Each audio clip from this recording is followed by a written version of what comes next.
ang mga kwento ng pag-ibig, kwento ng buhay at kwento ng pag-asa dito sa Barangay Love Stories. Love Stories.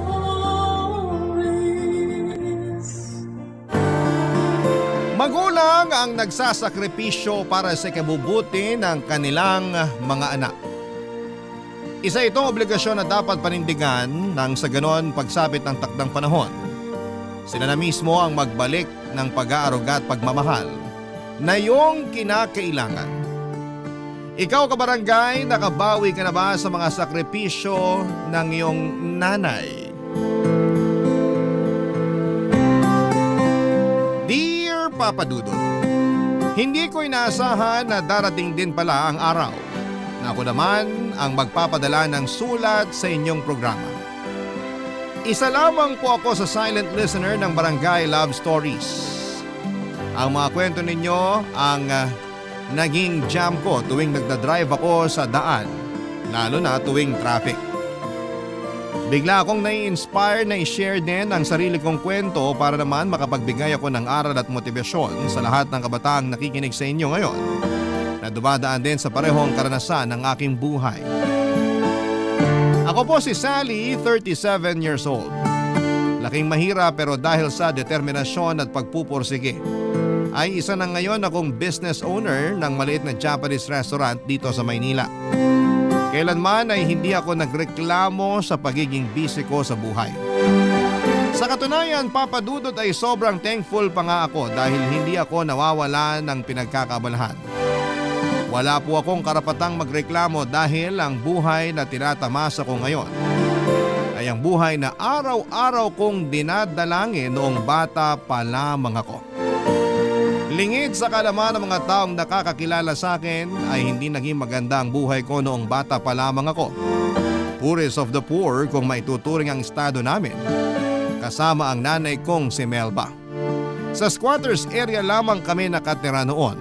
Wala kaming sariling gamit sa bahay, walang kuryente at ni palikuran ay wala kami. Wala akong kinalakhang ama. Pero ang kwento sa akin ng nanay Melba ko ay iniwan kami ng tatay ko noong 2 years old pa lamang ako. Dahil mas pinili niyang sumama sa ibang babae kesa panindigan kami.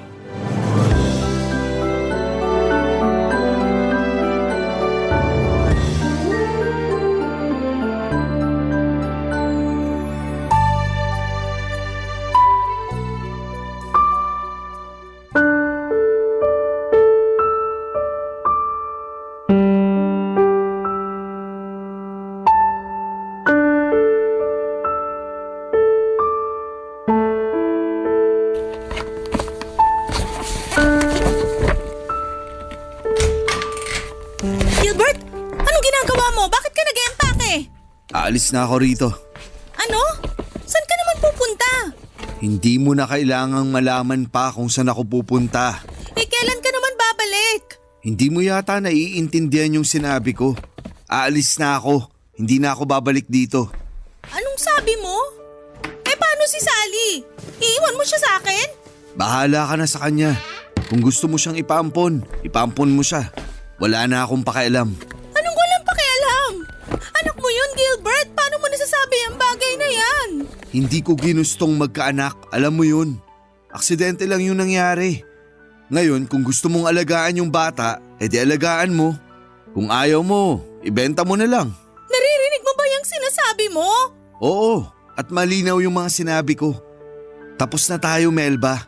At sa'yo na yung bata kung gusto mo. Paano mo nagagawa to? Dahil ba sa babae mo? Siya bang nagutos na iwan mo kami kaya ka nagkakaganito?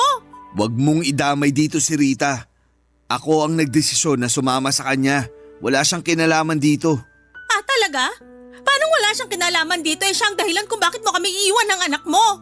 Hindi siya ang dahilan kung bakit ako aalis. Ano? Anong dahilan? Sabihin mo sa akin. Kasi ayoko na sa'yo. Ganun lang kasimple yun. Hindi na kita gusto. Sawa na ako sa buhay na meron tayo. Gusto ko magsimula ulit. Dahil hindi naging maganda ang buhay ko sa'yo. Ang kapal ng mukha mo! Grabe ka, Gilbert! Iniwan ko lahat para sa'yo.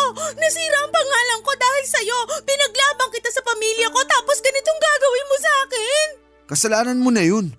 Masyado ka nagpabulag sa pag-ibig, Melba. Sa susunod, huwag mong ibigay ang lahat sa isang tao para kapag iniwan ka, may matitira para sa'yo. Hayop ka! Anong klaseng lalaki ka? Hindi ka na nahiya sa pinagkagagawa mo! Kanino naman ako mahihiya? Sa'yo? Wala ka namang ambag sa buhay ko eh. Hayop ka talaga! Tigilan mo nga ako! Hiya ka! Walang hiya ka! Pareho lang tayong walang hiya. Huwag kang magmalinis dahil pareho lang tayong makasalanan. Sige, umalis ka! Iwan mo ako, iwan ko rin si Sally! Sabi ko nga sa'yo, ikaw na ang bahala sa batang yun. Kung gusto mo siyang iwan mag-isa, bahala ka. Gilbert! 2 taong gulang lang yung anak mo! Paano mo nagagawa to? Pasensya na, pero kahit anong sabihin mo, hindi na magbabago ang isip ko. Maiwan na kita. Sandali, Gilbert! Sandali lang! Ano? Parang awa mo na, huwag mo kaming iwan. Hindi ko alam kung paano kami mabubuhay nang wala ka. Please, huwag ka nang umalis. Nagmamakaawa ako sa'yo, dito ka na lang. Huwag kang lumuhod dyan. Kahit paluran mo ako, aalis pa rin ako. Kaya maawa ka sa sarili mo. Isipin mo naman yung anak mo. Wala siyang magiging ama. Hayaan mo na lang ba yun? Wala din akong amang kinalakihan. Kaya siguradong kakayanin din niyang mabuhay ng walang tatay. Alis na ako. Huwag mo na akong habulin. Gilbert! Sandali lang! Gilbert! Walang iya ka! Karmahin sana kayong dalawa! Sinusumpa ko tong araw na to, hindi kayo magiging masaya ng babae mo! Wala kang kwentang ama! Mabulok ka sana sa impyerno!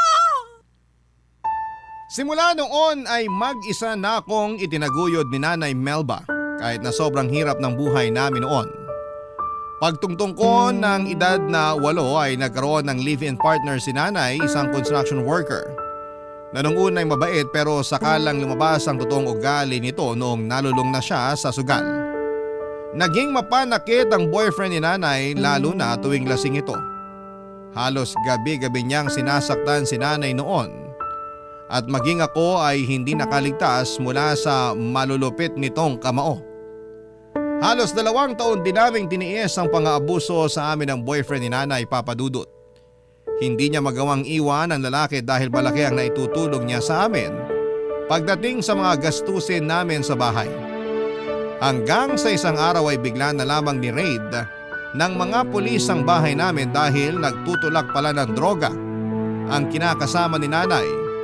Nakulong ang lalaki at simula noon ay hindi ko na ulit siya nakita pa sa buhay namin.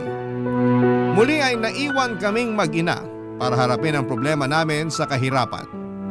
Papa Dudut, hindi ko makakalimutan kung gaano kahirap ang naging buhay namin noon. Hanggang ngayon ay ginagawa ko pa ring inspirasyon ng batang Sally na patpatin at laging umiiyak gabi-gabi dahil walang laman ng sikmura.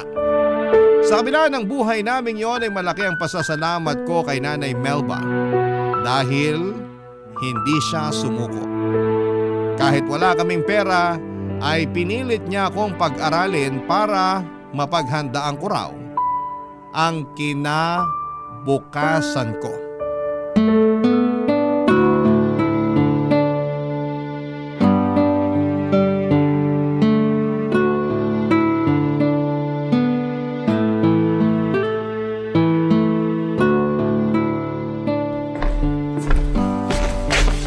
Anak, Sally, nandyan ka ba? Opo, nandito po ako. Bakit po, Nay? Isukat mo tong uniform mo. Parang hindi na yata kasya sa'yo ah. Hindi na po talaga kasya yan, Nay. Last year pa yan hindi kasya eh. Last year pa ba hindi kasya? Ba't hindi mo sinabi sa akin? Sinabi ko naman po sa inyo noon eh, kaso sabi nyo wala pa tayong pambili. Kaya antayin ko na lang matapos yung pasukan para makabili tayo ng bago kapag grade 4 na ako. Ganun ba? O siya sige, gagawa natin yan ng paraan. Ang tanong, meron na po ba kayong pambili ng bago kong uniform? Siyempre naman, may naitabi akong pera dyan para sa uniforme mo. Yung totoo po, Nay. Wala na nga tayong pambili ng bigas eh. Uniform pa kaya? Wala ka bang tiwala sa nanay mo? Hayaan mo, bukas na bukas, may uniform ka na. Nay, 10 years old na po ako. Alam ko na po na mahirap lang tayo. Alam kong wala tayong pera na pambili ng bagong uniform. Kaya wag niyo nang itago sa akin yung sitwasyon natin. Mahirap tayo, oo. Totoo yon. Pero hindi ibig sabihin no na hindi ko na kayang ibigay yung mga pangangailangan mo. Magtiwala ka sa akin, mabibigyan kita ng bagong uniform bago magsimula ang pasukan. Matagal pa naman may 2 linggo pa kaya mapaghahandaan ko pa yan. Paano po kung tumigil na lang kaya ako sa pag-aaral? Ano? Bakit naman? Para po makatulong ako sa inyo sa pagtatrabaho. Tsaka para hindi na rin kayo mahirapan sa paghahanap ng mga gamit ko sa eskwelahan. Hindi pwede. Kailangan mong mag-aral. Kapag tumigil ka, maiiwanan ka ng mga kaklase mo. Gusto mo ba yon? Okay lang naman po yun sa akin Ang mahalaga po, matulungan ko kayo. Anak, wag mo na akong alalahanin. Kaya kitang pag-aralin. Kaya kong pagtrabahuhan yun. Wala ka bang tiwala sa akin? Meron po. Yun naman pala Wag mo nang problemahin ang pag-aaral mo. Ako nang bahala dyan. Alam mo ba na edukasyon ang isa sa mga pinakamahalagang sandata na pwedeng magkaroon ng isang tao? Bakit naman po? Kasi ang pagkakaroon ng maayos na edukasyon ang magbibigay sa atin ng daan para sa pagbabago. Pagbabago? Paano naman po yun? Isipin mo na lang. Mahirap tayo ngayon, di ba? Wala tayong perang pambili ng gamit mo sa eskwelahan nyo. Pero kapag nag-aral ka at nakapagtapos, kapag nagkaroon ka na ng diploma, magagamit mo yun para makapaghanap ng maayos na trabaho. Kapag nagkatrabaho ka, magkakaroon ka na ng pera. Hindi ka na mahihirapan sa mga gastusin. Yun ang isa sa mga pagbabagong pwedeng ibigay sa iyo ng edukasyon. Talaga po? Oo. Kailangan mong makapagtapos para magkaroon ng pagbabago sa buhay natin. Kayo po ba? Nakapagtapos po ba kayo? Ako? Hindi Kaya tingnan mo tong buhay natin ngayon. Mahirap na nga kami noon. Mahirap pa rin tayo hanggang ngayon. Huwag mo kong tutularan ha? Hindi ko sineryoso ang pag-aaral ko, kaya ganito ko ngayon. Sige po, mag-aaral po ako ng mabuti para mabago na natin tong buhay natin. Tama yan. Pagigihan mo ang pag-aaral para yung mga pangarap mo ngayon, makamit mo sa pagtanda mo. O sige na, itabi mo na tong uniform. Hahanap tayo ng kapalit niyan bukas. Sige po! Papa Dudut, isa sa mga magagandang katangian ni Nanay Melba ay ang pagiging madiskarte nito. Kahit na walang pera ay palagi siya naghahanap ng paraan para lamang maipagpatuloy ko ang pag-aaral ko. Kapag malapit na ang pasukan ay nagbabahay-bahay siya sa iba't ibang lugar para humingi ng mga lumang notebook na hindi na ginagamit. Ang ginagawa nito ay binabaklas ni Nanay ang mga notebook na yon sa kanya pagsasama-samahin ang mga pahinang walang sulat. Pinagtatagpi-tagpi niya ito gamit ang yarn para makabuo ng bagong notebook na pwede kong gamitin sa pasukan. Pagdating naman sa uniform ay kinakausap ni Nanay ang mga graduate na mula sa eskwelahang pinapasukan ko para hingi ng mga uniforme nila na hindi na nila gagamitin pa. Ganon din pagdating sa mga sapatos at bag. May mga mabubuting loob naman na nagbibigay tulong kay Nanay at malaki ang pasasalamat ko sa kanila dahil naging parte sila sa success na meron ako sa ngayon.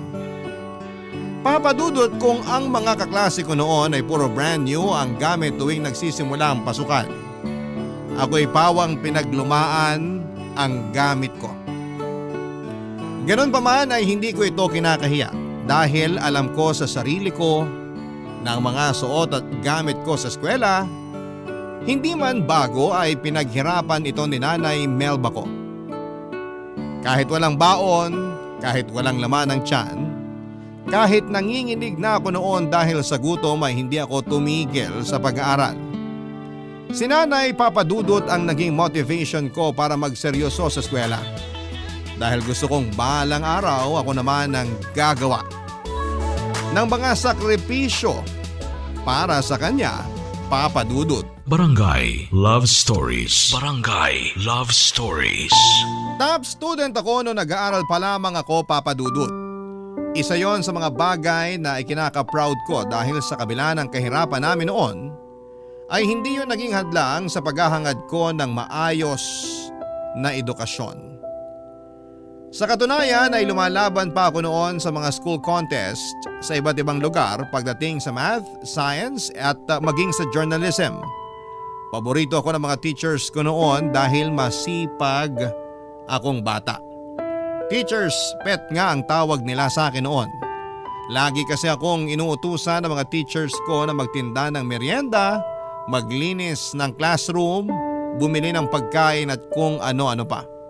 Kapalit noon ay nakakalibre ako ng merienda at minsan ay inaabutan din nila ako ng kaunting pera. Payakman na maituturing ang pamumuhay namin noon ni Nanay Melba. Masasabi kong masaya pa rin naman ang naging kabataan ko. Kapag walang pasok ay tinutulungan ko si Nanay na magbenta ng gulay. Pagsabit naman ng hapon ay nangangalakal kami. Kada weekends naman ay tumatanggap si Nanay ng labada at naging bonding time na namin noon ang pagkusot ng mga damit. Ambisyosa akong tao, Papa Dudut, at yon ang nag-push sa akin para abutin ang mga pinapangarap ko sa buhay. Lahat ng pwedeng pagkakitaan ng isang bata ay pinasok ko na sa kagustuhang makatulong kay Nanay. Alam ko kasing hirap na siya noon. May mga gabi na kung kailan akala niya ay tulog na ako, lagi ko siyang napapakinggan na humihikbi dahil na rin siguro sa pagod at hirap ng buhay. Bilang isang anak ay ginawa ko na ang lahat para kahit papaano ay mabawasan ang pasang problema ng nanay ko.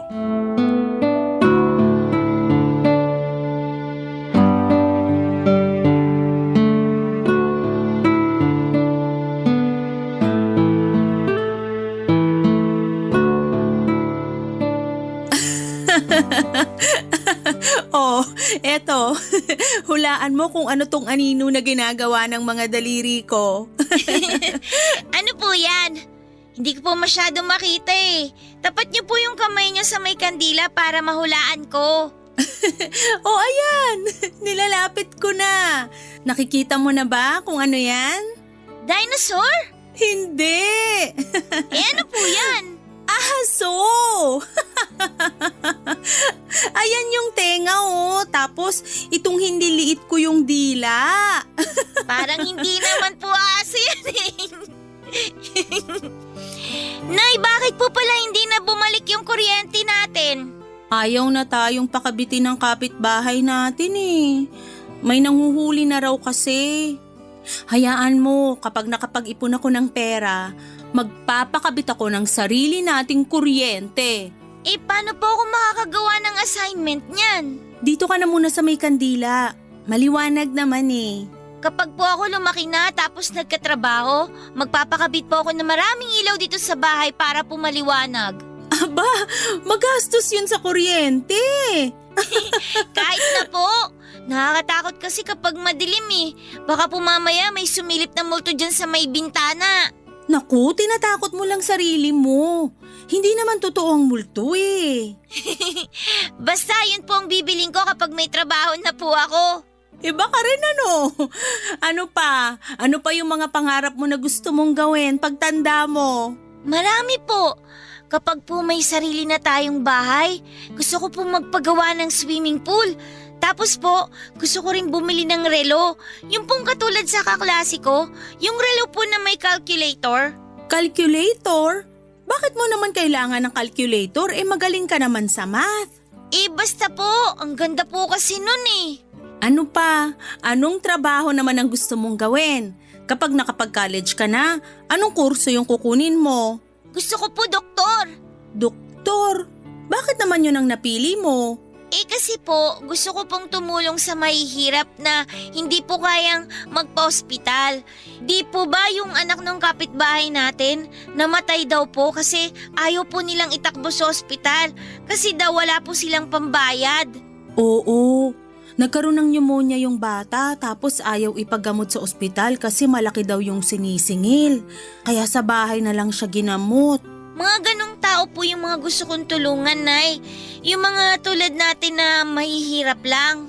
Ang bait mo namang bata. Iniisip mo pa talaga yung makakatulong sa iba. Mabuti yan. Basta pag-igihan mo lang ang pag-aaral mo. Magiging mabuti at magaling na doktor ka rin paglaki mo. Kayo po, Nay, ano po bang pangarap nyo nung bata kayo? Ako? Gusto kong maging teacher noon pero dahil nga hindi ko natapos yung pag-aaral ko, hindi ko naabot yung pangarap kong yun. Sayang naman po. Maliban sa maging teacher, ano pa po yung pangarap nyo noon? Ano pa nga ba? Wala naman na. Ang gusto ko lang naman talaga noon magkaroon ng masaya at tahimik na pamilya. Yung kahit hindi mayaman pero hindi naman naghihirap na tulad natin ngayon. Basta yung simpleng pamilya lang, buo, masaya, tahimik, puno ng pagmamahal.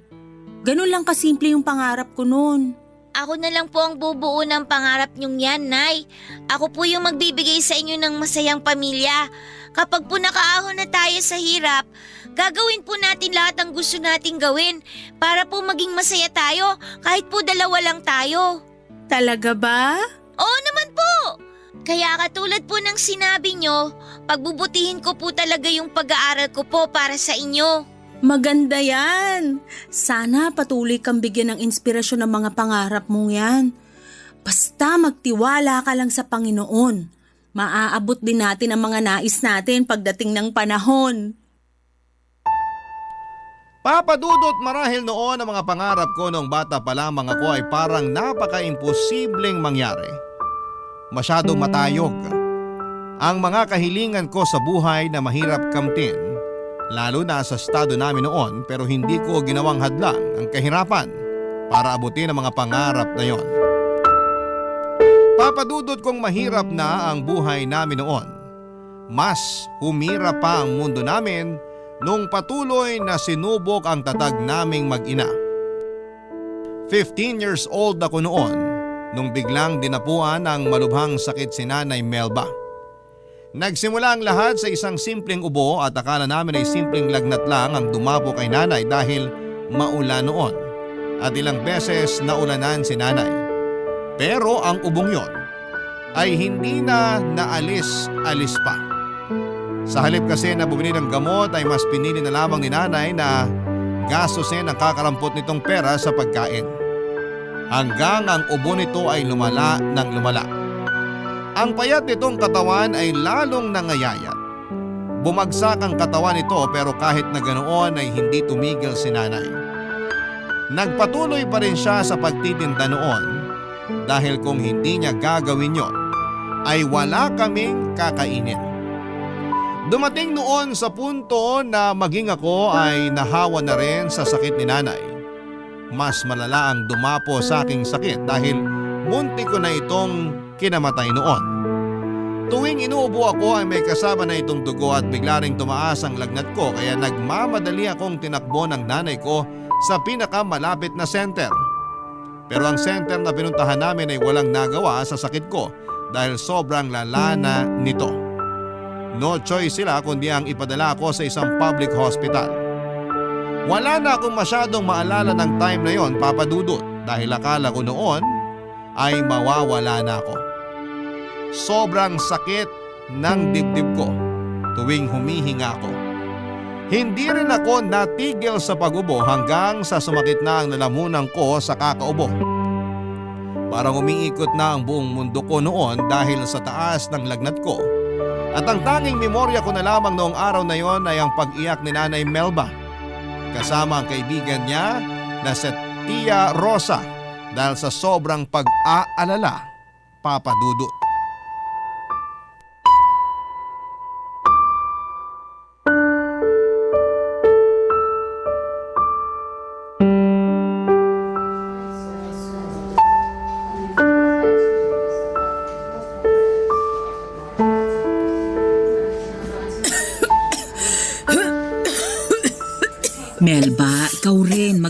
ka na kaya? Malala na rin yung lagay mo, oh. Hindi na. Kaya ko na to. Kung pati ako ay magpapa-ospital, hindi ko na alam kung saan ako kukuha ng pambayad. Kanina pa nga ako hindi mapakali kung saan ako kukuha ng pera para dito eh. May naitatabi ka ba dyan na pwedeng mahiram? Naku, wala eh. Ako rin naman maraming bayarin ngayon. Walang-wala rin ako ngayon eh. Ganun ba? Paano na kaya to? Huwag mo nang problemahin yon. Ang isipin mo na lang muna ngayon ay yung kalagayan ninyong mag-ina. Kaya nahawa yung anak mo dahil dyan sa pagpapabaya mo eh. Dapat nung una pa lang, ipinagamot mo na yung sakit mo. Tingnan mo, mas lumala tuloy. Hindi ko naman alam na aabot sa ganito yung sitwasyon namin eh. Magpatingin ka na rin para mabigyan ka na nila ng gamot. Huwag mo nang alalahanin yung gastos. Maya-maya, may darating ng tulong. Tulong? Saan naman manggagaling yung tulong na sinasabi mo? Ganito kasi yun eh. Pasensya ka na kung pinangungunahan kita ha. Pero tinawagan ko kasi si Gilbert. Si Gilbert? Bakit mo naman ginawa yun, Rosa? Nag-aalala na rin kasi siya sa inyong mag-ina eh. Wala naman akong maipahihiram sa iyong pera. Kaya ako na mismong humingi ng tulong kay Gilbert. Alam ko naman na kahit magkamatayan, hindi ka lalapit sa lalaking yun. Kaya ako na ang kumausap sa kanya. Rosa, hindi ko kailangan ng tulong ni Gilbert. Isang tabi mo na lang muna ang pride at galit mo sa tao.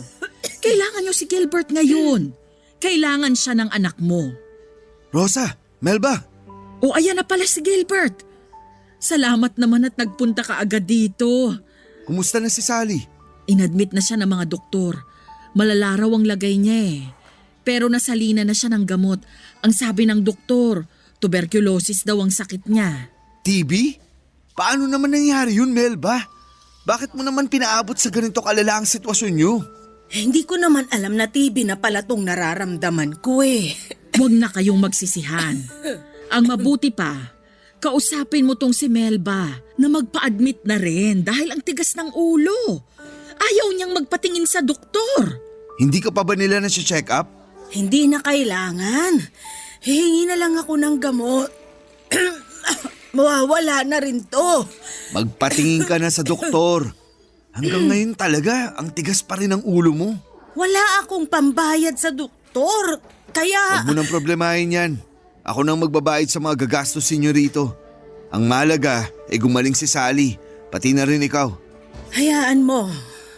Mag-iipon ako ng pera kapag gumaling ako at babayaran ko lahat ng magagastos mo rito sa ospital. Hindi mo na kailangang gawin yan. Isa lang naman ang hiniling kong kapalit nitong pagtulong ko eh. Kapag gumaling na kayong dalawa, pakiusap ko lang na wag na kayong lalapit ulit sa akin. Hindi alam ng pamilya ko ang tungkol sa inyo. Kaya please lang, wag niyo na akong guluhin ulit. Naiintindihan mo ba yun, Rosa? Pasensya na talaga. Wala naman na kaming ibang matatakbuhan kung hindi ikaw lang eh. Sige na, ipacheck mo na yung kaibigan mo. Halika na, Melba.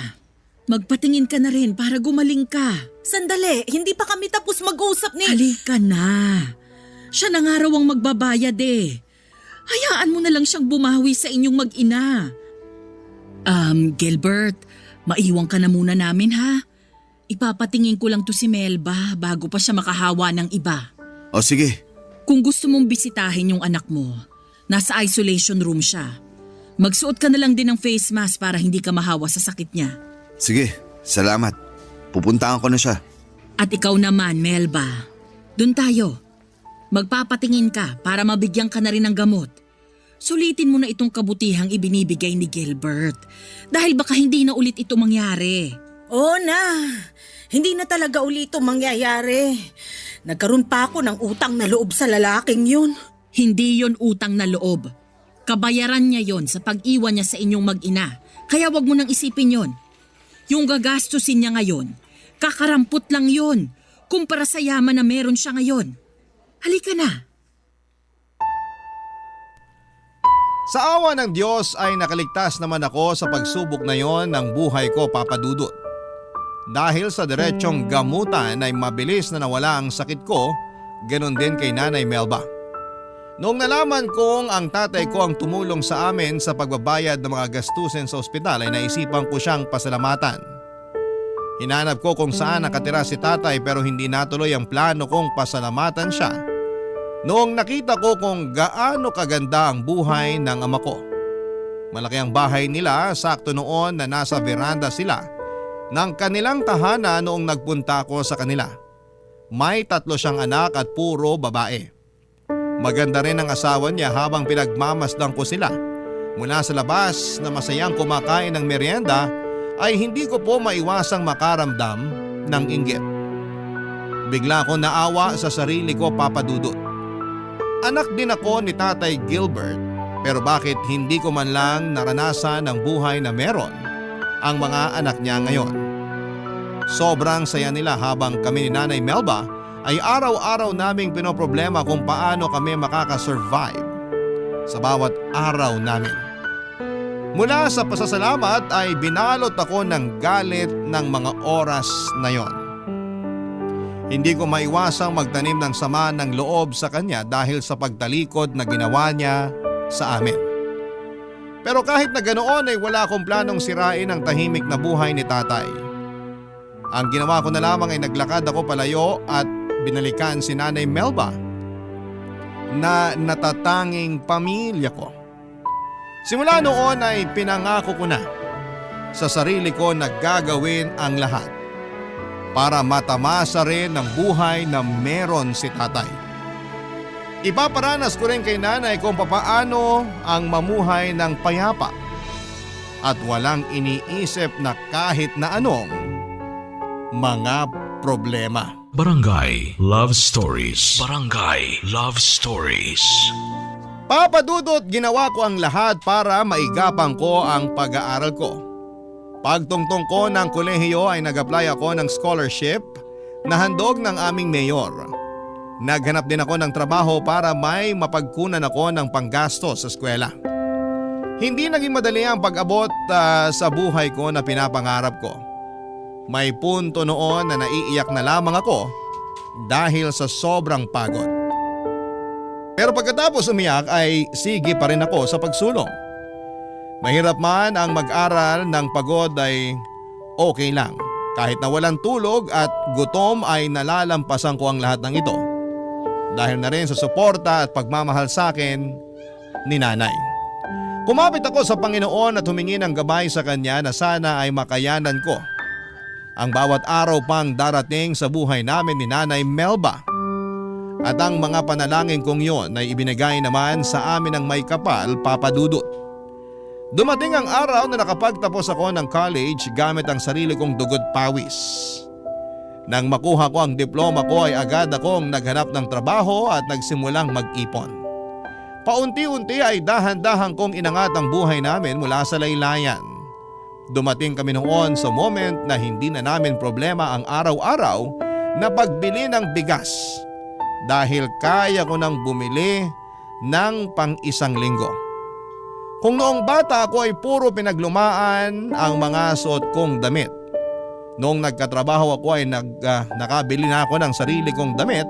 Ganon din si Nanay Melba na nakakapagsuot na rin ng mga magagandang kasuotan.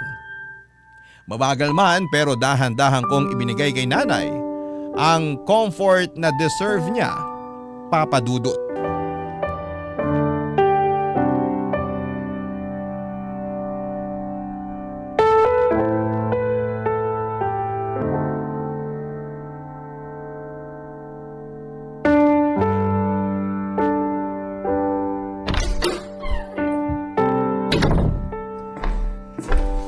Anak? Happy birthday, nanay ko! Wow! Totoong cake ba yan? Oo naman, Nay! Chocolate cake tapos may sarili pang birthday greeting. Oo, di ba? Lapag ko na dito sa lamesa, Nay, ha? Naku, salamat anak. Deserve niyo to, Nay! Oh, hipan niyo na tong kandila. Tapos hiling kayo ng isang bagay na gusto niyong matupad. Wala na akong mahihiling pa. Ang gusto ko lang gawin ngayon ay magpasalamat sa mga pagpapalang natatanggap natin ngayon. Ay.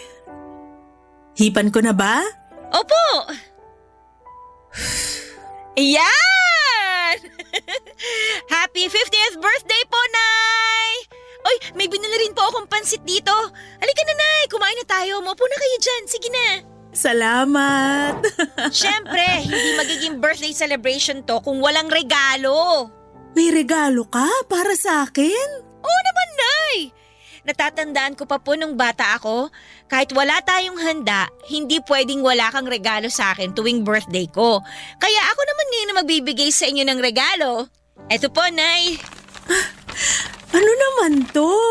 Buksan niyo na po. Wow! Blouse! Sakto paboritong kulay ko pa to.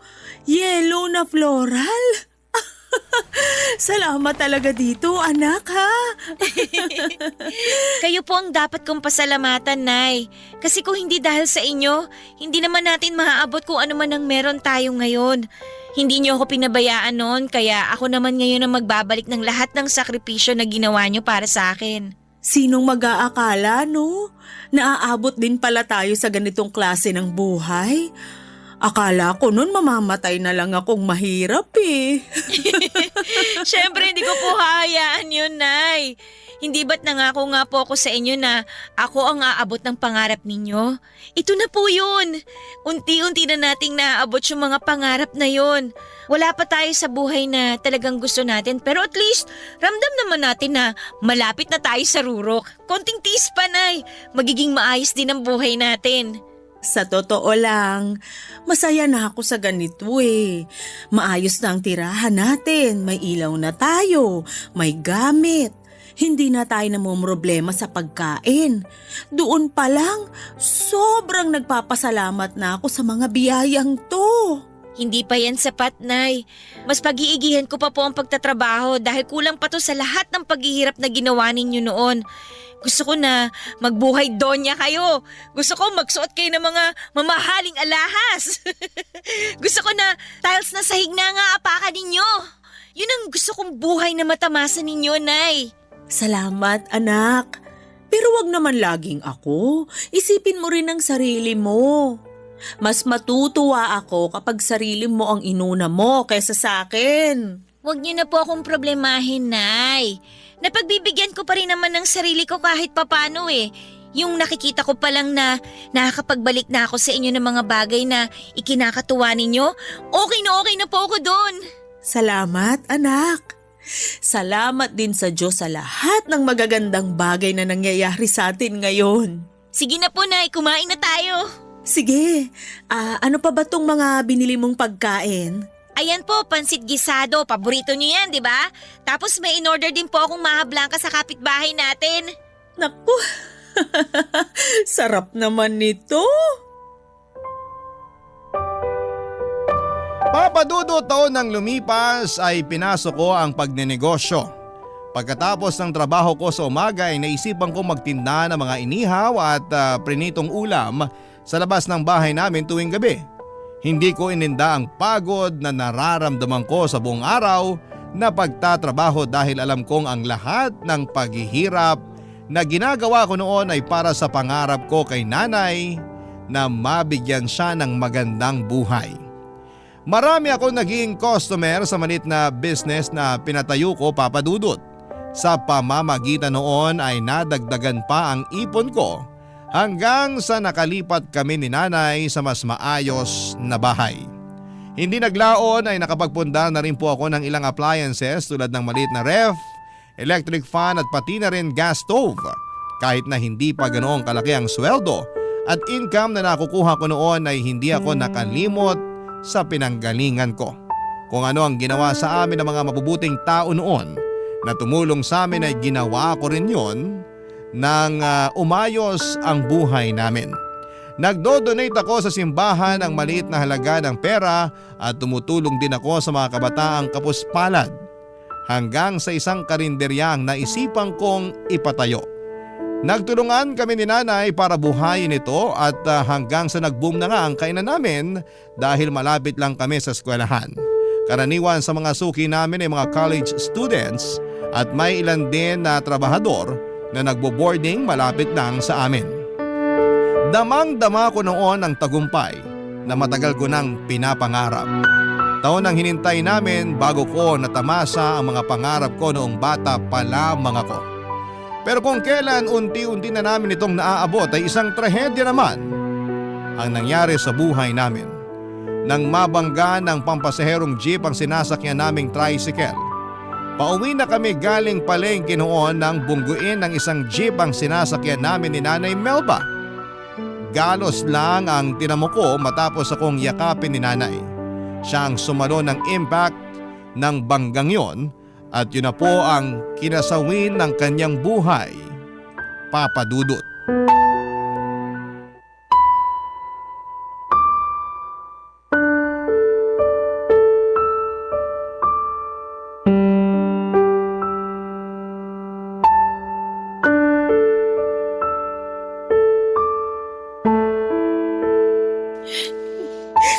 Sally, Tiyang Rosa, wala na po si nanay. nakikiramay ako sa'yo. Hanggang ngayon, hindi ko pa rin po talaga matanggap na wala na po yung nanay ko. Mahirap talaga. Kailanman hindi natin matatanggap ang maagang pagkawala ng mahal natin sa buhay. Pero kung yun talaga ang kapalaran ng isang tao, wala na tayong magagawa pa dun. Ang dami ko pa pong pangarap para sa kanya eh. Hindi pa namin naaabot yung estado na ipinangako ko po sa kanya. Wala naman yan sa naging estado nyo sa buhay eh. Kung ako ang tatanungin mo, masaya na si Melba kahit noon pa kasi nagkaroon siya ng isang napakabuting anak na tulad mo. Aanhin ko pa po yung pagiging mabait kong anak kung hindi ko naman nasuklian yung mga paghihirap sa akin ng nanay ko. Tignan mo yung sarili mo ngayon. Maayos na ang pamumuhay mo. Maganda na ang buhay mo.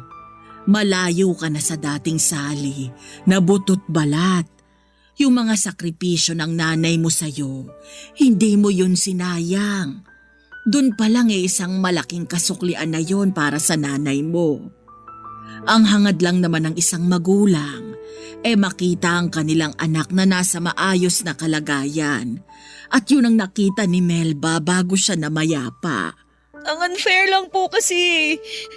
Kung kailan po malapit na kami sa hinahangad kong buhay, saka pa siya nawala sa akin. Ganun talaga eh. Hindi atin tong buhay na meron tayo. Hiram lang to sa Diyos. At kapag oras ng bawiin, wala na tayong magagawa. Nakakalungkot lang din talaga kasi napakabait na tao ni Melba. Alam mo ba ang kwento kung papaano kami naging magkaibigan? Hindi po. Basta ang alam ko, magkaibigan na po kayo noon pa eh. Wala ka pa noon sa buhay ni Melba. Matalik na talaga kaming magkaibigan. Tindera rin ako noon. Magkatabi lang kami sa pwesto ng nanay mo. Ako ang naging witness ng naging pag-iibigan nila Melba at ng tatay mong si Gilbert. Ano po bang nangyari sa kanilang dalawa? Bakit po sila nagkahiwalay? Ang totoo niyan, hindi ko rin alam. Basta ang sabi sa akin ni Melba, mas ginustong sumama ni Gilbert sa babae niya. Isa ako sa mga nakakita kung papaano iniwan ng tatay mo si Melba. Halos lumuhod nga siya noon sa pagmamakaawa eh. Pero wala. Matigas yung tatay mo. Iniwan pa rin kayo.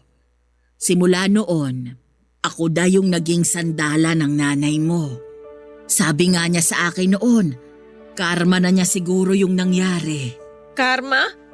Bakit naman po karma? Kasi maging siya, ay teka, hindi mo pa pala alam tong kwento na to. Hayaan mo na lang, huwag mo nang isipin yung mga sinabi ko. Hindi, sige po, tuloy niyo lang po. Karma?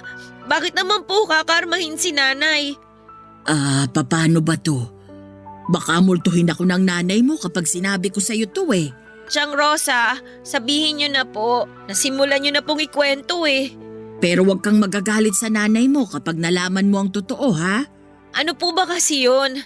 Bakit naman po ako magagalit kay nanay? Kasi ang totoo niyan, kabit rin ni Gilbert si Melba. Ano po? Kabit po si nanay? May asawa si Gilbert noon, si Salome. Siya ang totoong nanay mo, Sally. At hindi si Melba. Ha? Paano po nangyari yon? Sinasabi niyo po ba na hindi ko totoong nanay si Nanay Melba? Ganito kasi yung nangyari. Si Gilbert at si Salome, nagkaroon sila ng anak. Ikaw yon. Pero nung mga panahong yon, kinakasama na rin ni Gilbert si Melba. Saktong kapapanganak mo lang noon nung nalaman ni Salome ang totoo. Na-depress siya, dulot na rin siguro ng postpartum depression. Bigla na lang siyang tumalon mula sa ika-6 na palapag ng inuupahan yung bahay noon. Nung namatay si Salome, kinuha ka ni Gilbert at inako ka na ni Melba bilang totoong anak. Hanggang sa iniwan kayo ng tatay mo. Simula noon, si Melba na ang tumayong ina mo. Totoo po bang sinasabi niyo? Alam kong mahirap paniwalaan. Pero yun nga ang nangyari.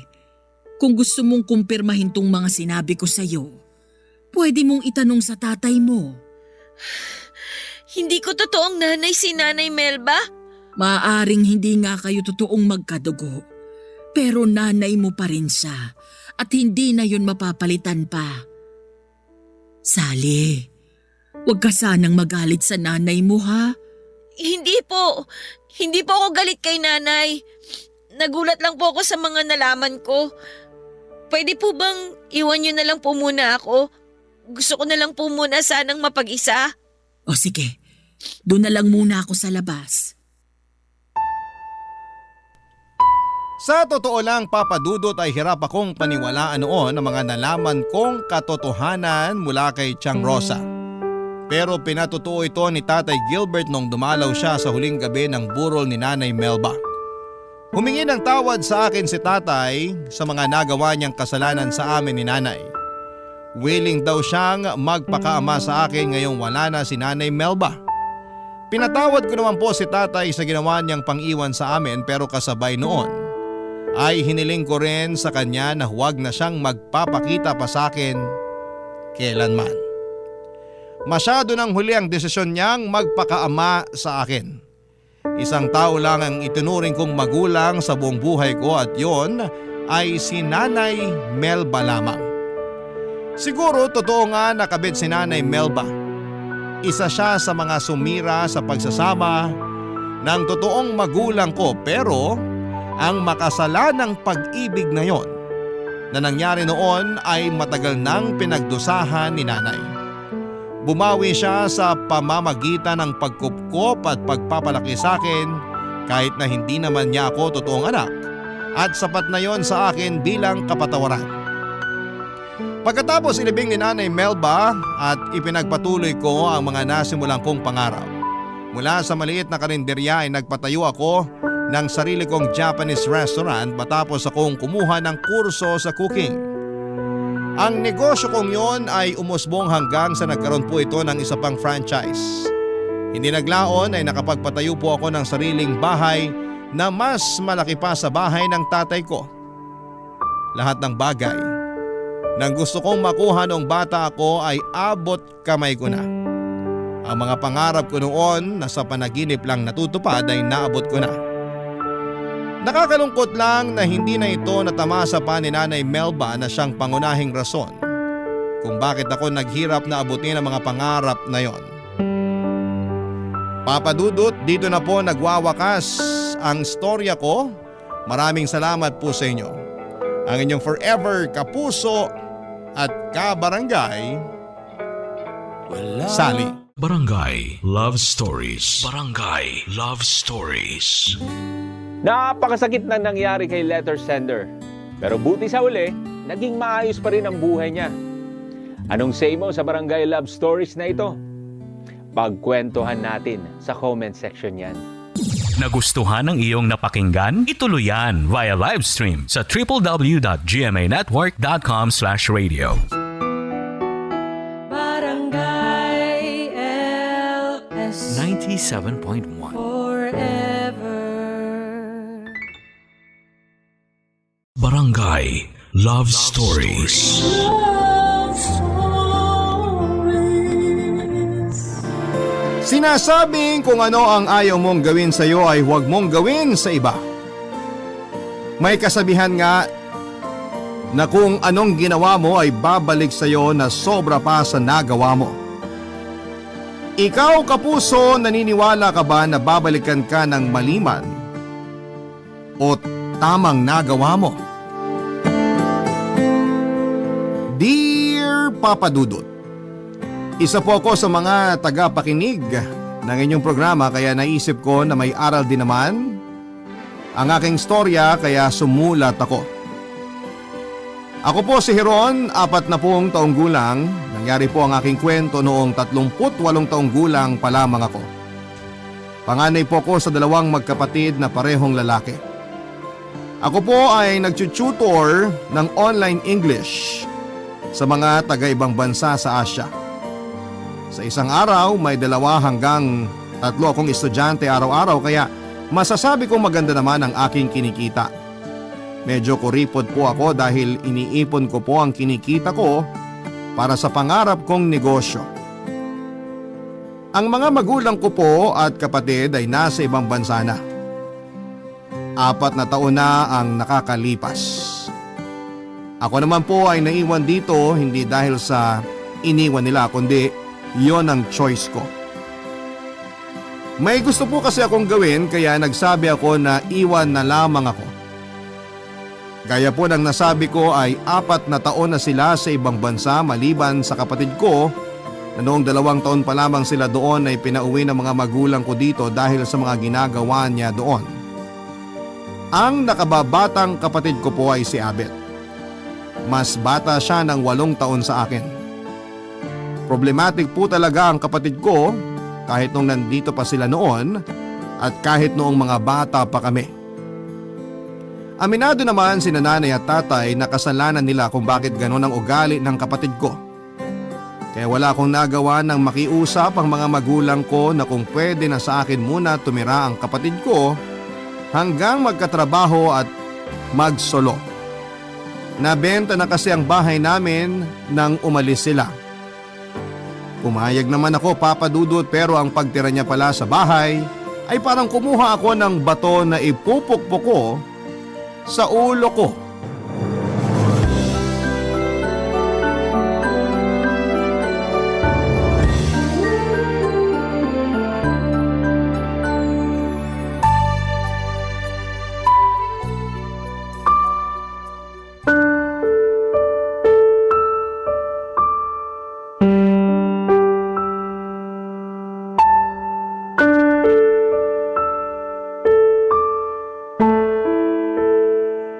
So, I will see you on Tuesday. Don't forget your assignment. Bye.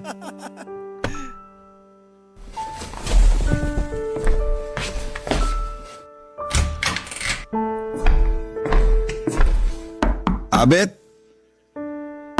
Abet! Ano ba? Storbo naman eh. Ako pa ang storbo? May turo ako, tapos mag-iingay kayo. Sino na naman ba ang kasama mo? Sila Arnie. Sinong La Arnie na naman yan? Wag mo nang itanong, hindi na importante. Ano bang akala mo dito sa bahay ko? Motel? Napakayabang naman nung sabihin mo na bahay mo. Oo, bahay mo naman to. Hindi ko naman inaangkin ah. Hindi mo nga inaangkin, pero parang ikaw ang may-ari. Ano, gagawin mo lang lahat ng gusto mo? Bakit? May mga batas na ba ngayon dito? Gusto mo ba gumawa pa ako ng batas para lang respetuhin mo tong bahay? Ano na naman bang ginawa ko? Ayoko nang ulitin. Daig ko pa ang sirang plaka. Mas daig mo pang asawang bungangere. Hoy, respetuhin mo ako ha. Hindi lang dahil nandito ka sa bahay ko, kundi dahil mas matanda ako sa'yo. Paulit-ulit ka sa bahay mo, bahay mo. Oo na, bahay mo na nga to. At nakikitira lang ako. O ano, masaya ka na? Alam mo, bakit ba hindi ka pa nakakahanap ng trabaho? 6 na buwan na ang nakakalipas. Naghahanap ako. Kaya nga ako umaalis ng bahay mo eh. Umaalis ka para maglasing at mambabae. Yan ba ang trabaho mo? Nasaan ang sweldo mo? Ikaw pa ata ang nagbabayad eh. Bakit ba? Pera ko naman yun. Pera nila nanay at tatay. Abet, 30 anyos ka na umaasa ka pa kila nanay at tatay. Mahiya ka naman sa kanila. Matatanda na sila. Bakit ba? Pinapakialaman ko ba yung pera mo? Kung di ba nila ako bibigyan ng pera, bibigyan mo ba ako? Una, wala ka namang kinikita sa trabaho mo. Pangalawa, kung meron man, ang damot mo. Ewan ko dyan sa katwiran mo. Parang kami pa ang may utang na loob sa'yo eh. Wow, sumbatan na pala to. Hindi kita sinusumbatan. Ano yung ginagawa mo? Pinapaalala ko lang sa'yo na may 6 na buwan ka na lang para makahanap ng trabaho, makaipon at makalipat. Ano? Pinapalis mo na ako? May 6 na buwan ka pa. Bakit ba ang damot mo? Sasabihin ko yan kila nanay at tatay. Wag na. Sasabihin ko yan. Wag na nga. Kasi sinabi ko na.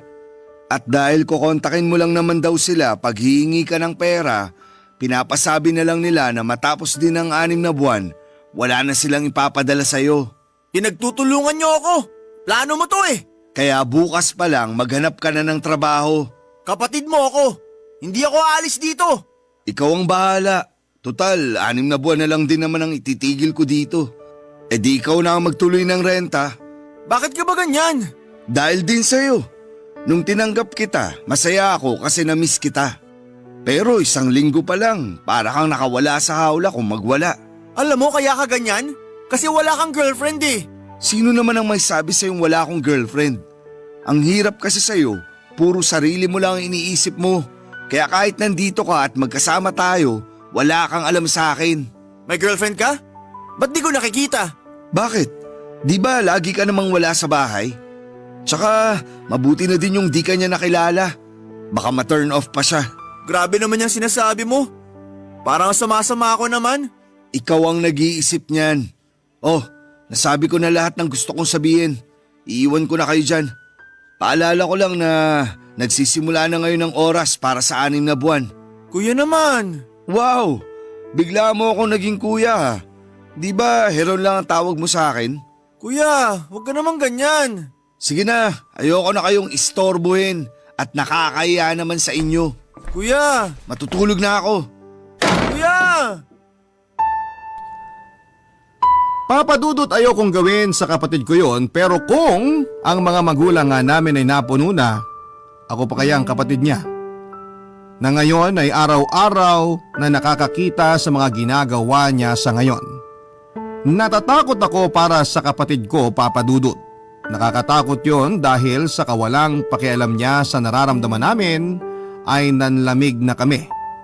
Mas nakakatakot yung sa edad niyang yun ay hindi ko alam kung ano ang magiging kinabukasan niya. Lumipas ang 1 buwan ay wala pa din akong nakikitang pagbabago kay Abet. Hindi ko alam kung saan na napunta ang hiya ng kapatid ko. Pero seryoso ang sinabi ko sa kanya, 6 na buwan ay matagal ng panahon para makatayo siya sa sarili niya at mabuhay ng solo na siya ang gumagastos sa lahat. Nang hindi umaasa sa akin at lalo na sa mga magulang namin. Pero ang sinabi ko sa kanya na may girlfriend ako ay totoo naman. Dahil nga sa wala siyang pakialam sa akin ay hindi din niya alam na nagpaplano na akong magpakasal. Yun ay 6 na buwan nga mula noon. Napagkasunduan namin na lumipat sa isang mas malaking bahay. Ang babaeng pakakasalan ko ay si Tessa. Mas matanda ako ng 13 taon, 25 lang noon si Tessa. Isa siyang ramp at print ad model. Maganda siya at nakilala ko siya dahil sa isang estudyante ko na nakabase na rito sa Pilipinas. Ipinakilala siya sa akin nang minsang may session kami. Habang nagtuturo ako noon ay pumayag akong nasa likod niya si Tessa para manood at makinig. Hindi ko alam ang nararamdaman ko noon, Papadudot. Kinakabahan ako pero nagpasikat naman ako sa pagtuturo ko. Kaya ayon, nahulog din sa akin si Tessa. Mula sa ilang pagkikita namin ng personal ay niligawan ko siya hanggang sa sinagot niya ako. May edad na din naman ako kaya hindi na din ako nagsayang pa ng panahon. Kaya niyaya ko na siyang magpakasal, Papa Dudut. Na pumayag naman siya. Kaya naging abala kami sa pagpaplano ng mga panahong yon, Papa Dudut.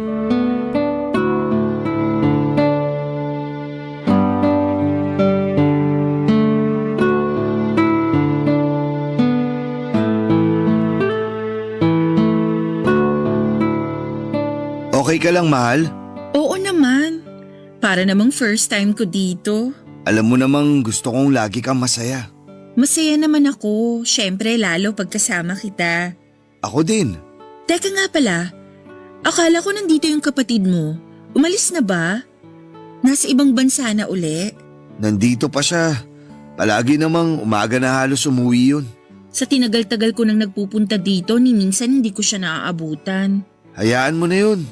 Teka, kung lilipat tayo, paano yung kapatid mo? Kaya na niya ang sarili niya. Ewan kung balak niyang ituloy ang pagrenta dito. Naku, kawawa naman. Matanda na siya. Huwag kang maawa sa kanya.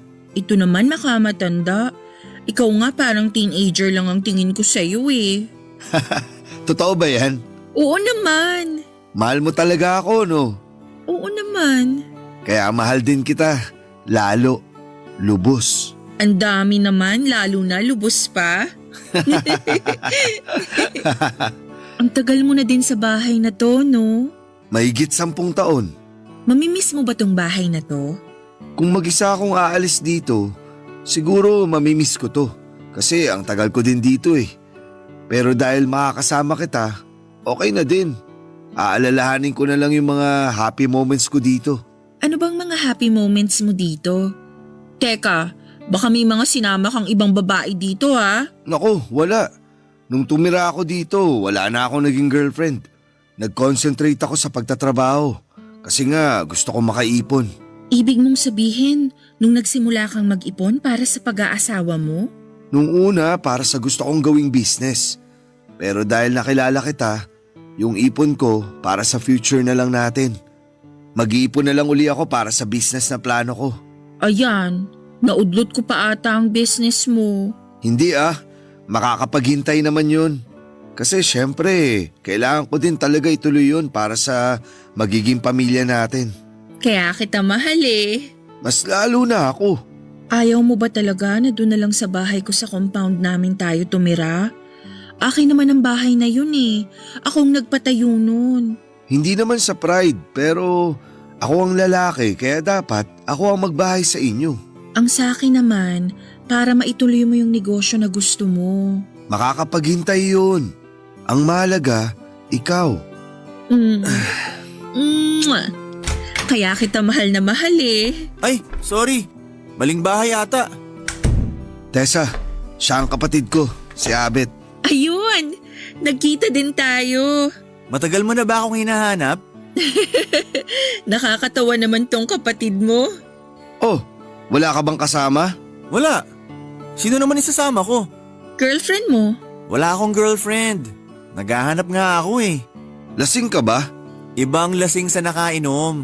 Lasing ka na naman? Mahal, hayaan mo na. Binata siya eh. Pag hindi na ako binata, hindi na ako... Alam mo lang yun. Ano yun? Wag mo intindihin yan. Ganyan talaga yan. Nagsasalita mag-isa. Matulog ka na nga. Kakarating ko lang matutulog na? Oo nga. Dito ka muna magkwentuhan tayo. Oo naman. Ano bang gusto mong kwento? Itong kuya mo, kumusta siya nung bata? Nako, napakasuplado niyan. Bata pa parang aburidong matanda na yan. Ano pa? Tessa, tara na. Ihatid na kita. Bakit naman? Madami pa akong kukwento sa kanya. Oo nga. Gusto kong malaman ang kabataan mo. Ikikwento ko na lang sa'yo. Wala.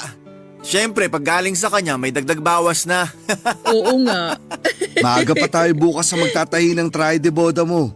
Teka lang, trahe de boda? Magpapakasal ka na? Oo. Kanino naman? Ikaw talaga. Heron, gusto ko tong kapatid mo. Nakakatawa siya. Ako din. Ha? Anong ako din? Papa Dudut, nagfe-flirt ang kapatid ko sa mapapangasawa ko at harap-harapan pa. Pero hindi ko na lamang pinansin. Kasi wala na akong magagawa sa ugali ng kapatid ko, ang mahalaga ay nagmamahalan kami ni Tessa. Matapos ang gabing yon ay nag-asikaso uli kami ng mga kailangan para sa kasal. Habang nag-iikot kami ay walang bukang bibig si Tessa kundi si Abet na kesyo. Nakakatuwa daw. Hindi niya kasi alam ang tunay na ugali ni Abet. Ayoko namang ikwento kasi ayokong manira sa kapatid ko. Well, actually hindi naman paninira yon, Papa Dudut, kasi totoo naman yon. Pero ayoko pa din. Saka na siguro pag nakasal na kami. Pero nakakarindi din yung paulit-ulit na nagtatanong siya kung ano ba si Abet noong kabataan namin. Dahil kung ano-ano ang ikinikwento ng kapatid ko tungkol sa akin ng gabing yon. Ay ako naman ang pinagkwento niya tungkol sa kapatid ko. Aasarin niya daw pag nagkita sila. Hindi ko alam ang gagawin ko noon, Papa Dudut. Sa mga oras na natutuwa ang mapapangasawa ko sa kapatid ko. Barangay Love Stories. Barangay Love Stories. Nabaling ko sa iba ang gagawin namin para ma-distract ang pangungulit niya tungkol kay Abet.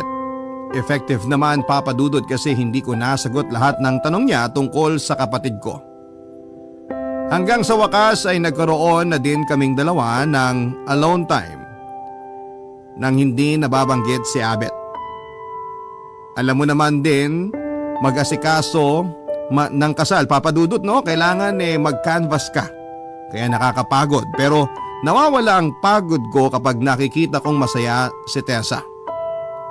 Buong maghapon kami sa labas, tinapos namin ang lahat ng kailangan.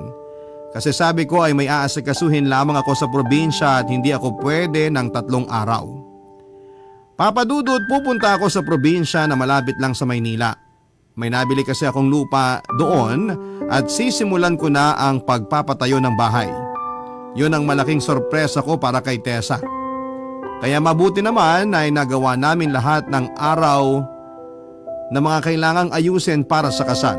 Sa gayon ay may oras akong asikasuhin naman ang pagpapatayo ng bahay. Ang hindi ko alam ay sa loob pala ng mga araw na abala ako ay abala din ang kapatid ko.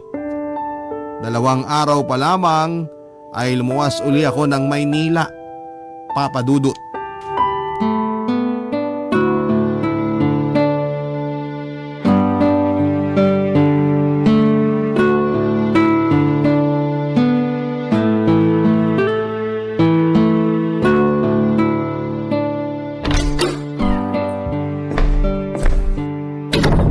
Ang tahimik ng bahay.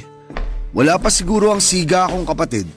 Akala ko pa naman mapapalitan agad ng konsumisyon ng pag-uwi ko ng maaga. Heron? Ay, nandyan ka pala. Ba't ka nandito?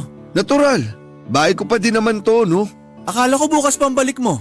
Oh, kailan ka pa naging concern sa pag-alis at pag-uwi ko? Sana nagsabi ka. Bakit? Pag nagsabi ba ako, maghahanda ka? Ipapasalubong mo ba ako sa banda musiko? Bakit ganyan ang itsura mo? Wala.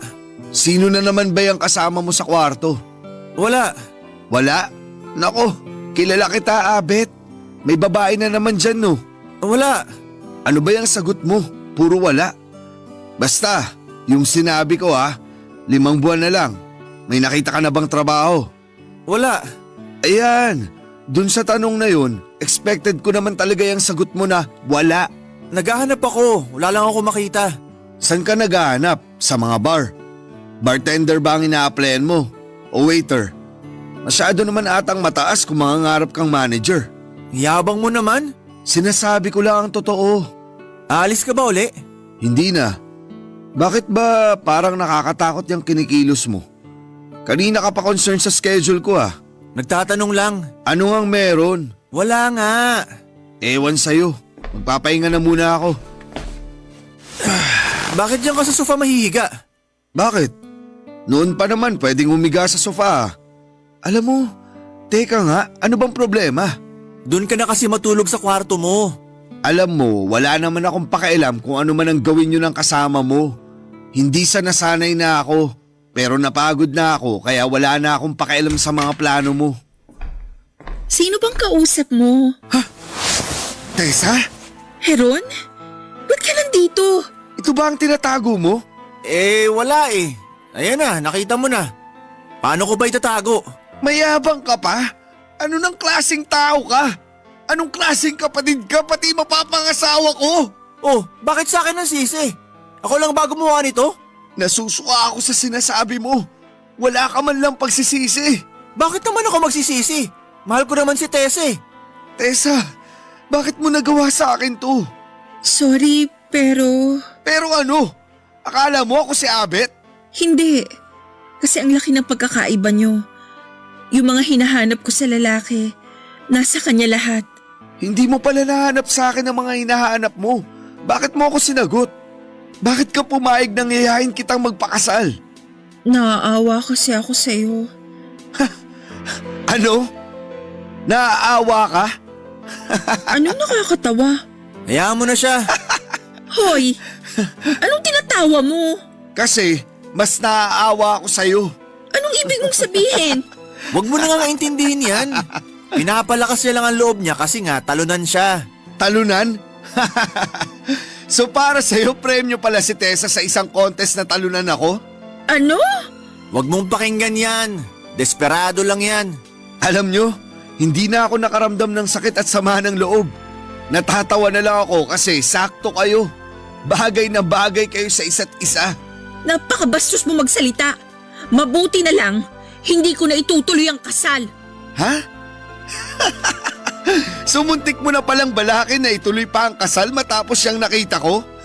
Bastos! Huwag mo na kasing patulan. Mabuti ng bastos kaysa baboy. Hayop ka! Huwag mo nang patulan yan. Halika na. Umalis na tayo. Mabuti pa nga. Masyado nang maraming kasalanang umakyat sa bahay na to. Kainin mo tong bahay mong bulok! Magpapakasal na kami ni Abet! Good luck! Papadudot na mamanhid ako ng araw na yon sa sobrang sakit at wala na akong maramdaman. Pagkalis nila ay lumuha na lamang akong sandali at bumalik sa realidad na hindi ko deserve ang mga ganong klase ng tao sa buhay ko. Si Tessa na pinagbuhusan ko ng buong buo kong pagmamahal at lalo na ang kapatid ko. Kapatid ko pa, Papadudot. Ewan bakit wala ng sakit. Medyo natakot ako pero parang okay naman ako makalipas ang ilang araw. Hindi ko na sinabi sa mga magulang ko ang nangyari, Papadudot. May edad na sila, baka mag-worry pa ang mga yon at kung ano pa ang mangyari. Ganon pa man, Papadudot, ay pinagpatuloy ko pa rin ang buhay at pinagawa ko na rin ang bahay, Papadudot. Sabi ko mas mabuti siguro na nasa probinsya ako para mas maging okay ang lahat. Ginawa kong busy ang sarili ko at bukod sa pagtuturo online ay balik-balik ako sa pinapagawang bahay. Lalo akong natutuwa sa bawat pagbalik ko dahil paganda ng paganda ang bahay na yon. Sakto lang ang bahay pero malaki ang bakuran. Gusto ko kasing magtanim ng mga gulay at prutas sa paligid. Wala naman akong pakialam kina Abet at Tessa pero nabalitaan ko na doon sa bahay ni Tessa sila tumira at si Abet ay palamunin ni Tessa at ng mga magulang niya. Okay na ako. Okay na ako. Okay na okay, lalo na nang may makilala ako.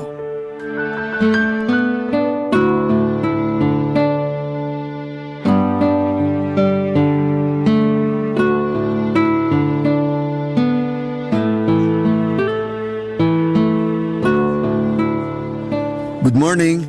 Good morning. Applicant ka rin? Oo, Ako si May. Ikaw? Heron. Sorry, di ako nakapagpakilala agad. Okay lang.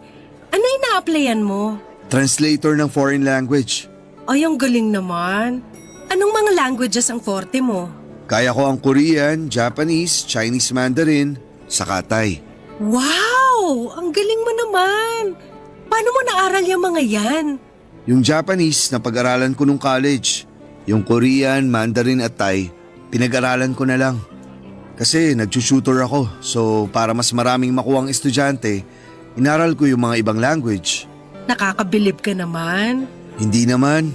Madali lang din naman basta nasa puso mo. Para ka lang nag-aaral ng science. Kailangang seryosohin para maintindihan. Nakaka-impress naman. Sana ma-impress din ang mga interviewer. For sure may impress sila. Ikaw, anong ina-applyan mo? Actually, hindi ko alam. Sabi nila i-interviewin daw ako, tsaka sila mag-iisip kung saan ako i-assign. Mas magaling ka pala sa akin eh.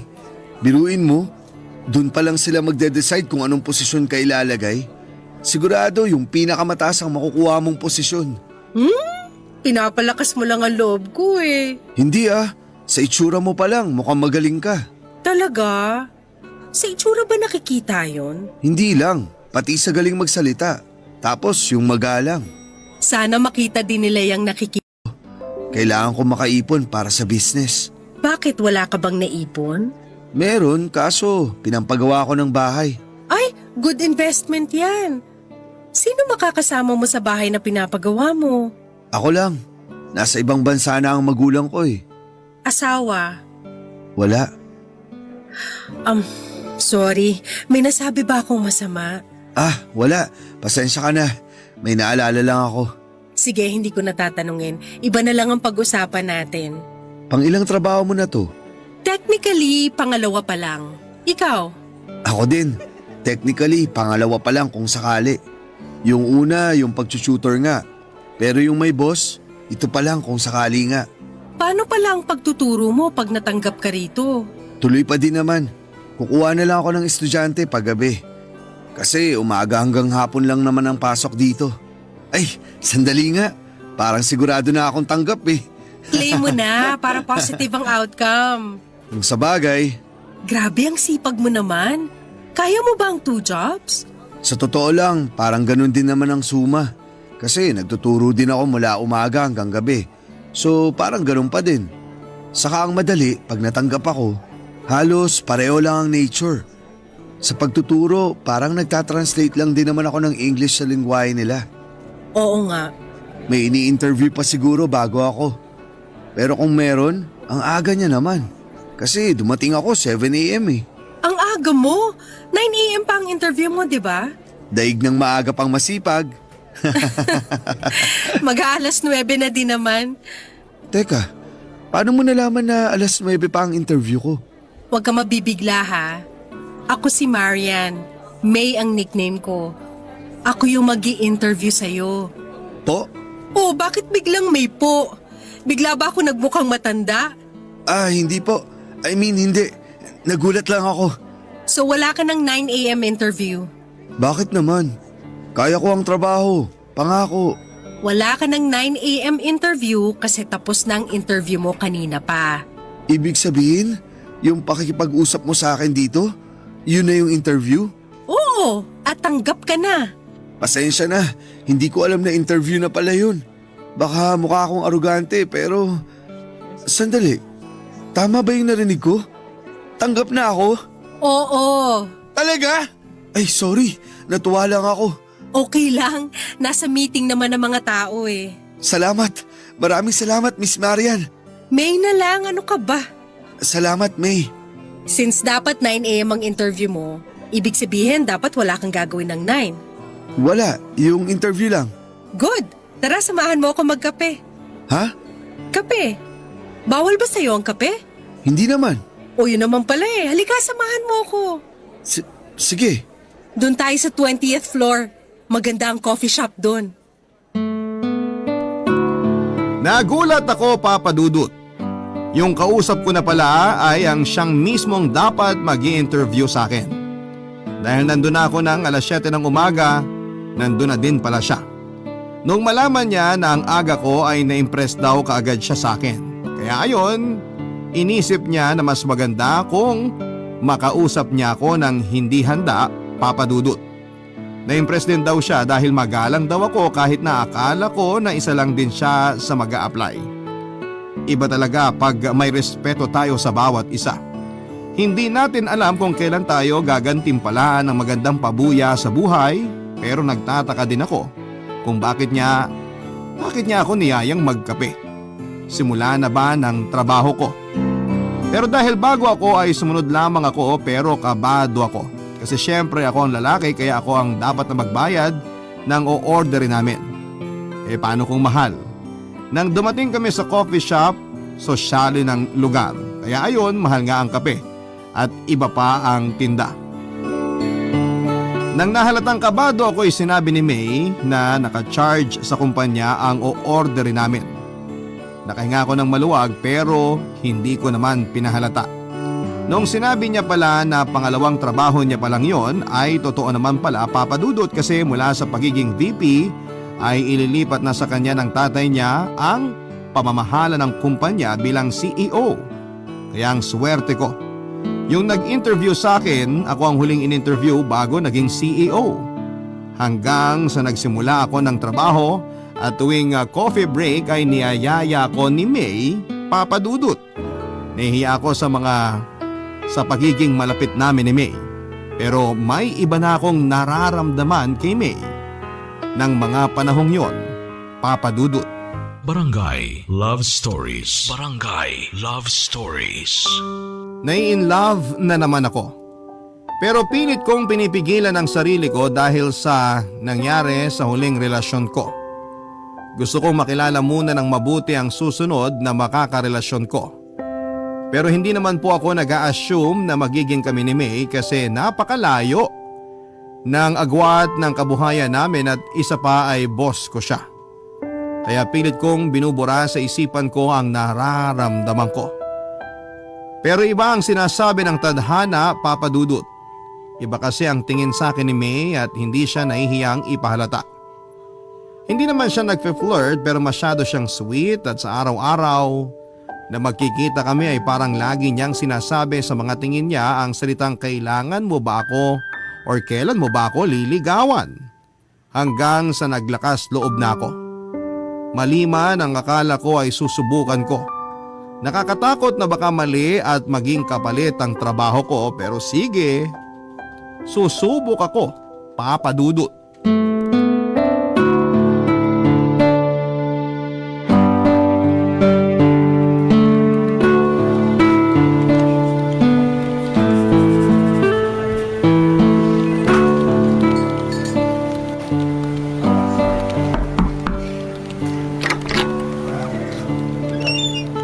Oh, Heron! Magko-coffee break ka ba, ma'am? Oo, tatapusin ko lang to. Sige, hintayin kita sa lobby. Sabay na tayo lumabas, sandali na lang to. Okay. Maupo ka muna. Salamat. Sa coffee shop, pwede maging casual lang tayo. Lalo na sa labas ng trabaho. Natatakot kasi ako Saan? na baka makalimot ako na boss kita at maging kaswal ako. Tapos yun pala, nasa trabaho tayo. Ang hirap, no? Para sa akin, oo. Pero para sa'yo, okay lang kasi boss ka. Alam mo, halika na. After you. After you ka dyan, sabay tayo.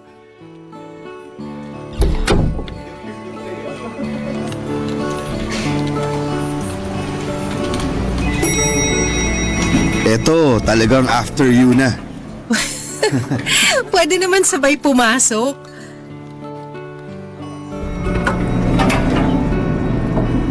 Hindi kaya malugi ang kumpanya dahil sa mahal ng kape sa 20th floor? Ilan lang naman tayo sa opisina, nasa 30 ba? Tapos ang coffee break tuwing umaga at hapon lang naman. At yung iba hindi naman mahilig magkape, kaya okay lang. Ano bang meron sa kape sa 20th? Yung view! Hindi ba nakaka-relax? Yung view? Oo! Habang nagkakape ka, tapos ang nakikita mo yung mapunong part ng lugar, hindi ba nakaka-relax at ang romantic?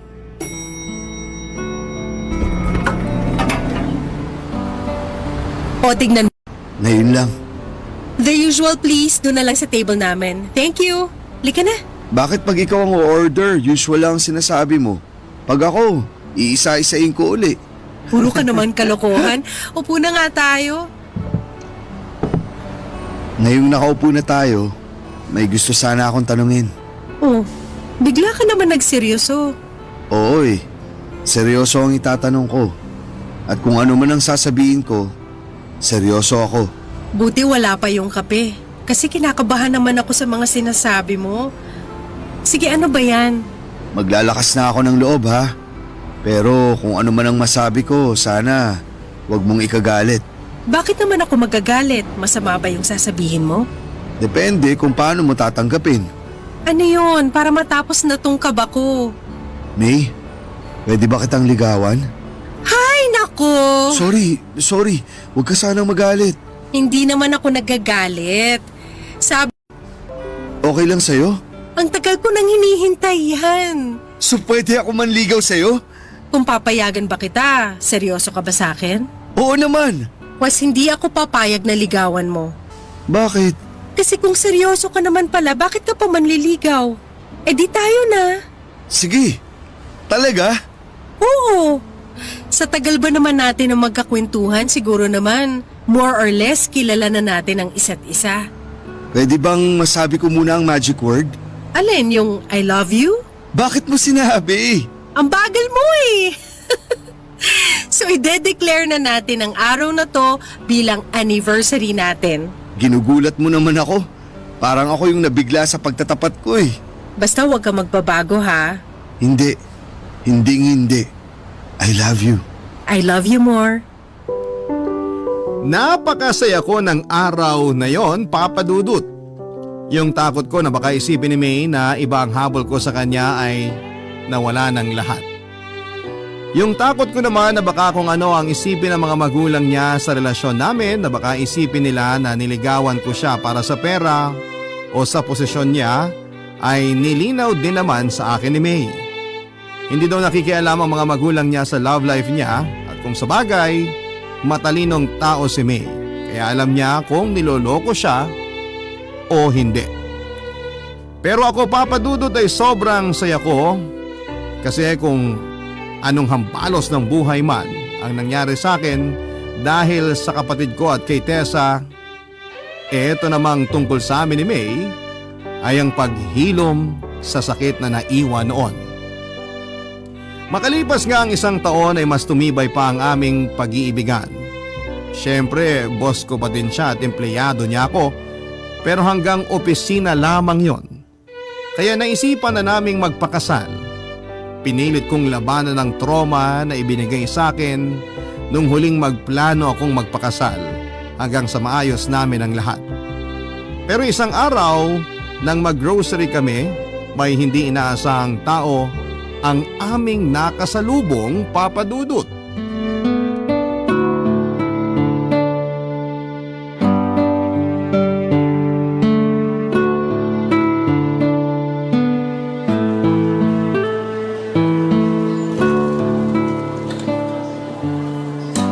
Sandali, may titignan lang ako sa bandaron. Samahan na kita. Wag na, okay lang ako. Hintayin mo na lang ako dyan. Sige.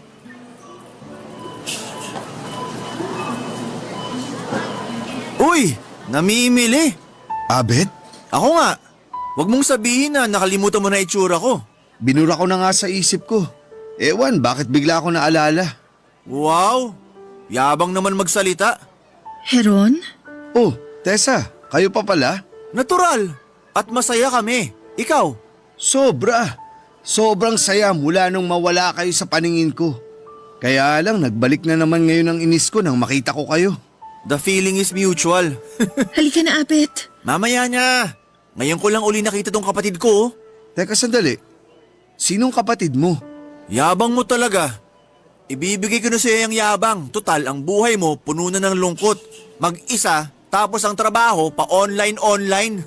Pasensya ka na, Heron. Halika na, Abet. May kwento ko lang. Bukod sa online job ko, may isa pa akong trabaho. Ikaw, may trabaho ka ba? Tsaka hindi ako mag-isa. Masaya ako ngayon sa kasama ko. Hindi na kita tatanungin kung masaya ka. Ikaw na lang ang tatanungin ko, Tessa. Masaya ka ba? Natural! Bakit hindi mo siya pasagutin? Masaya siya. Tama na nga, Abet.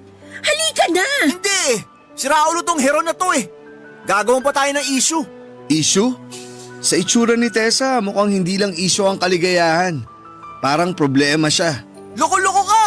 Abet, huwag ka naman gumawa ng gulo dito. Tumahimik ka! Kita mo yung ginawa mo? Sino sila, Heron?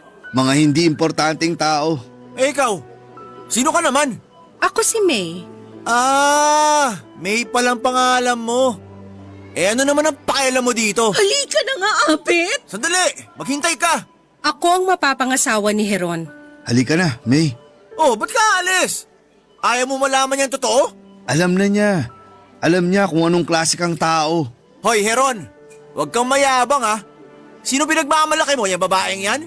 Wala kang pinatbat yan dito kay Tessa eh. May project siya ngayon, malaki ang budget. Print ad pa lang yun ha.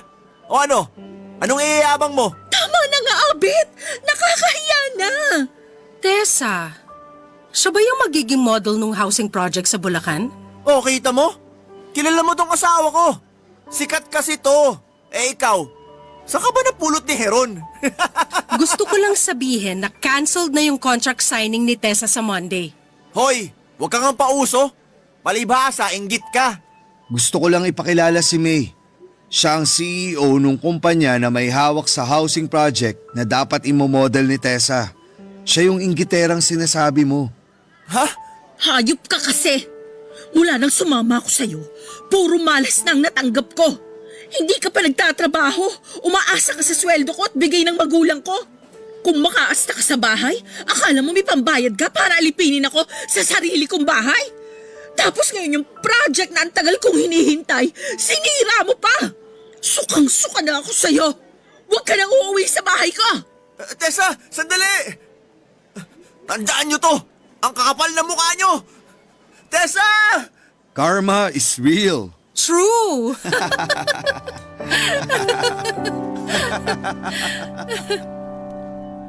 Papadudot yun ang muli at huling kita ko kina Abet at Tessa. Nabalitaan ko na lamang na hiwalay na ang dalawa. Si Tessa hirap na makakuha ng project dahil ang dami ng bagong modelo. Si Abet walang trabaho, walang mauwian at kung kani-kanino siya nakikitulog. Kinontak pa niya ang mga magulang namin pero ayaw na ring maniwala ng mga magulang namin sa kanya at lalong ayaw na siyang pabalikin sa ibang bansa. Nagkakandara pa daw itong maghanap ng trabaho. Pero kami ni May ay ganon pa din pag nasa trabaho para kaming may mga switch na automatic na magiging boss at empleyado sa opisina. Pero syempre ibang iba sa bahay. Kasal na kami at naghahabol na magkaanak kahit dalawa lang sana. Medyo may edad na rin kasi si May. Si May ang kapalit ng masaklap na pinagdaanan ko at sobra akong nagpapasalamat at nagkasalubong ang landas namin. Salamat po Papa Dudut at sana po ay may nakuhang aral ang iba sa aming kwento. Ang inyong forever kapuso at kabarangay, Heron.